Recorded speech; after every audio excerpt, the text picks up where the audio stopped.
નેતાઓને કે ધારાસભ્યને ખરીદવા હોય તો તમારી પાસે 10 કરોડ 15 કરોડ 25 કરોડ છે, પણ મારા ગુજરાતના ખેડૂતને યોગ્ય વળતર આપવું હોય તો તમારી પાસે પૈસા નથી. તમારે આખા રોડ ખાઈ જવા હોય, ભ્રષ્ટાચાર કરી નાખવો હોય.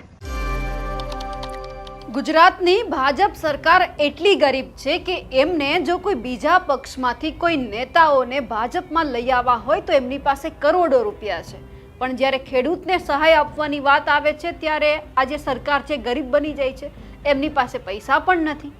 ભાજપ સરકારને કહેવાનું છે કે જો તમારે કોઈ નેતાને તમે ખરીદી લીધા છે, તમારા કરોડો રૂપિયામાંથી વપરાઈ ગયા છે ને ક્યાંક થોડા ઘણા હજારો લાખો રૂપિયા બચી ગયા હોય તો એક અમારા જે ગુજરાતના ખેડૂતો છે એમને આપીને જોજો. કારણ કે 2024ની જે ઓક્ટોબરની અંદર જે કમોસમી વરસાદ થયો હતો એમની સહાય પણ હજુ સુધી ખેડૂતો માંગી રહ્યા છે. સર્વેની વાત છે અને ત્યાં પાછું બીજી વાર ચોમાસું આવી ગયું. તો હવે આ બધી જે સહાયો ભેગી થશે એક સાથે તમે આપશો, જો તમારી પાસે પૈસા વધ્યા હોય તોની વાત છે.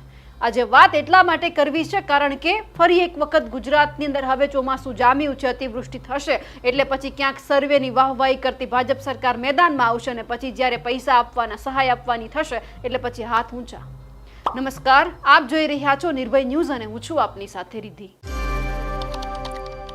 જ્યારે આપણે એવું સાંભળ્યું છે અને આ ક્યાંક અંદર ખાનાની વાત હોય છે કે કોઈ પણ નેતાને ખરીદવા માટે સરકારે આટલા કરોડ રૂપિયા વાપર્યા છે, કોઈકને ચૂંટણી લડવી છે અને પછી એમને કહી દેવામાં આવે છે કે તમે આ વખતે રહેવા દો, તમે બીજી વખત ફોર્મ ભરજો, પરંતુ આ વખતે અમારે આ ઉમેદવારને ઊભો રાખવો છે.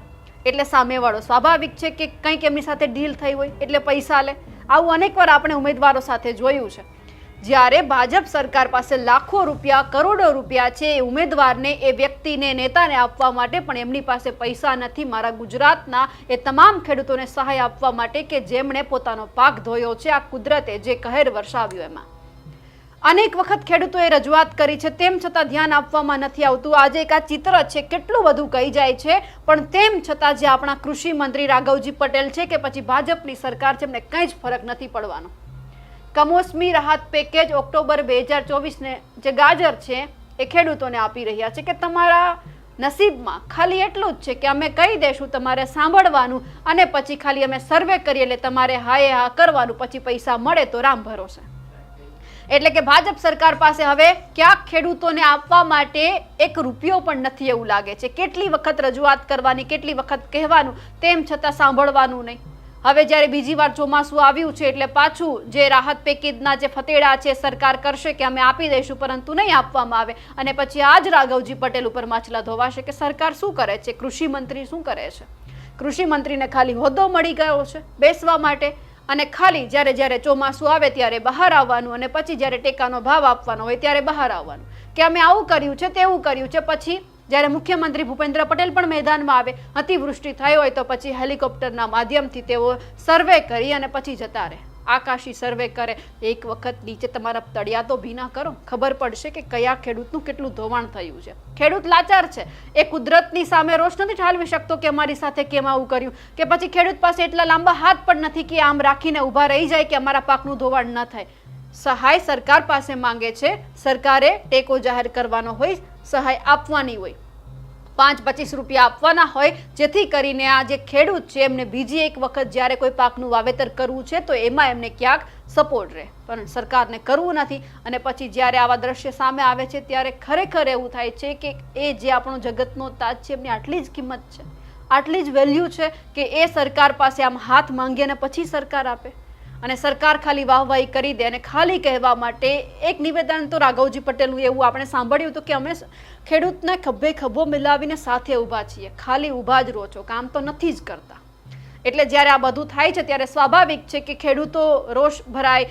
એ કહી દે છે કે જ્યારે હાથમાં આવેલો કોળિયો છીનવાઈ જાય છે, છેક મોઢા સુધી પહોંચી ગયો હોય, પછી કુદરતનો કેર આવે એટલે બધું ધોવાઈ જાય અને પછી એક સહાય માટે જાય તો એમના અધિકારી તો એવા અભણ છે કે એમને ખબર જ નથી કે ક્યાં સર્વે કરવાનું છે, કયા ખેડૂત છે એમની પાસે જમીન છે કે નથી. જેમની પાસે જમીન ના હોય એમને સર્વે કરાવીને એને પૈસા આપી દે, જેમને ખરેખર નુકસાન ગયું એમને કંઈ જ નહીં.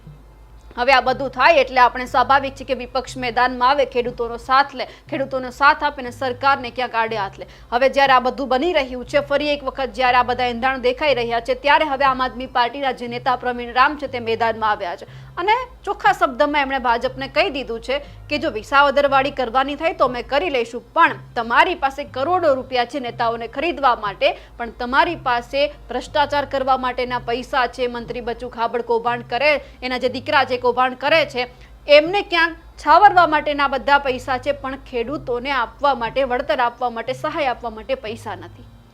હવે જે પ્રવીણ રામે જે ખેડૂતોને સાથે રાખી, ખેડૂતો માટે અવાજ ઉઠાવી, જે ભાજપને કહ્યું છે તે સાંભળીએ.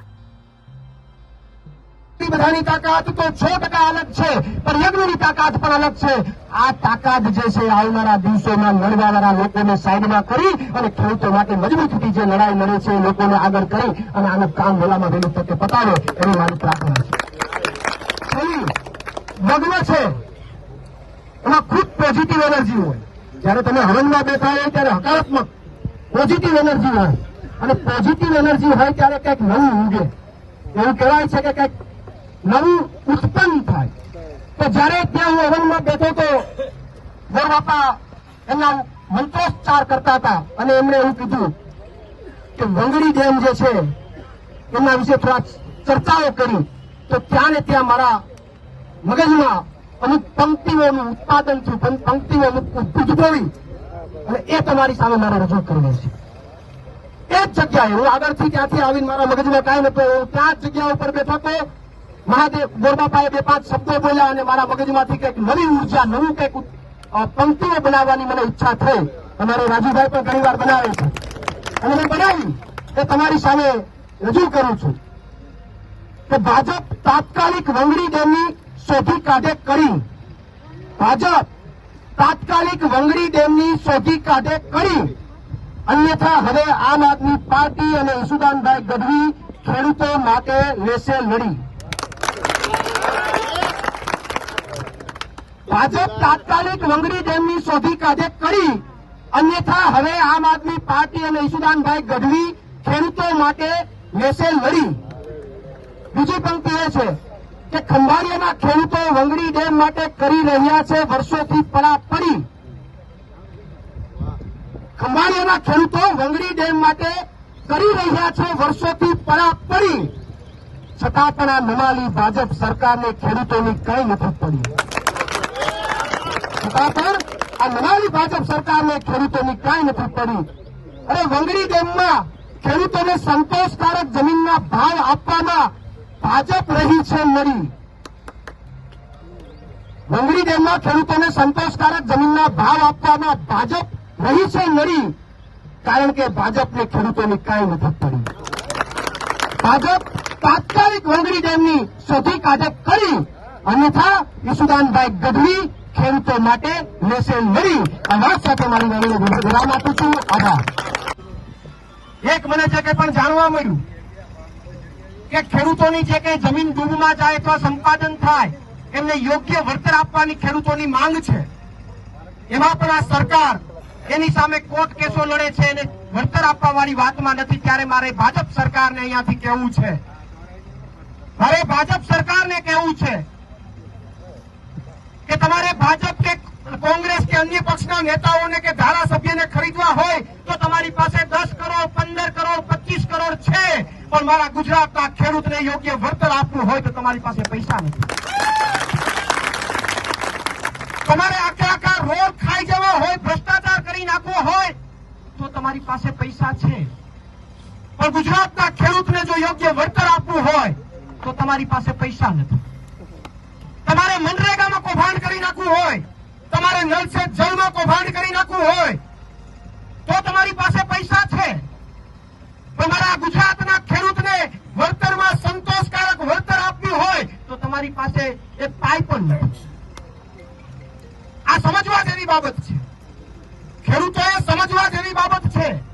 અને આમાં બીજું કાંઈ કરવાની જરૂર નથી, સંગઠિત થવાની જરૂર છે. અને એક વાત વધારે ને કહી દઉં કે સંગઠિત થઈને વિસાવદર વાળી કરવાની જરૂર છે. ખાલી સંગઠિત નહીં, સંગઠિત થઈને વિસાવદર વાળી કરવાની જરૂર છે. એનું તમને ઉદાહરણ આપું, એને આ ટેબલ ઉપરથી આપી દો.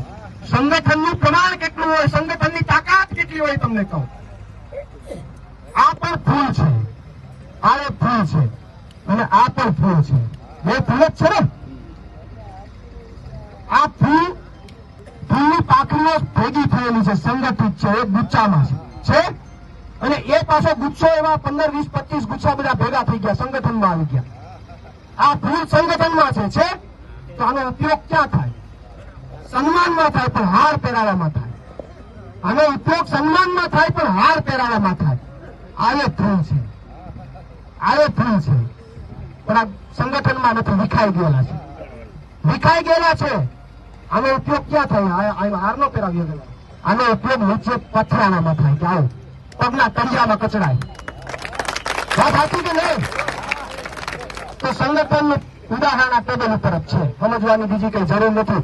આની જેમ રહો, સંગઠનમાં રહેશો, ભેગા રહેશો તો ક્યાંક હાર પહેરાવવામાં કામ લાગશે, બાકી આની જેમ વેર વિખેર રહો તો પગમાં કચડાવવામાં કામ લાગશે. હવે જે આ બધું થઈ રહ્યું છે એટલે કહી દેવાનું છે રાઘવજી પટેલને પણ, સાહેબ કૃષિ મંત્રી છો, એક વખત તમારી ફરજ અદા કરી દો, કારણ કે 2025નું ચોમાસું ચાલુ થઈ ગયું છે. 2024ના તો હવે ક્યાંય ખેડૂતો ભૂલી ગયા હશે કે એમને કેટલું ધોવાણ થયું હશે.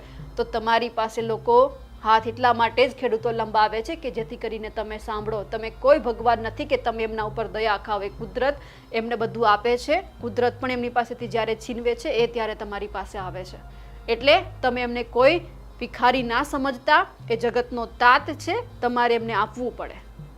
અમારા અહેવાલને લઈને આપનું શું માનવું છે કમેન્ટ કરીને ચોક્કસથી જણાવજો. સાથે જ અમારી નિર્ભય ન્યૂઝ ચેનલને લાઇક, શેર અને સબસ્ક્રાઇબ કરવાનું ભૂલશો નહીં. નમસ્કાર.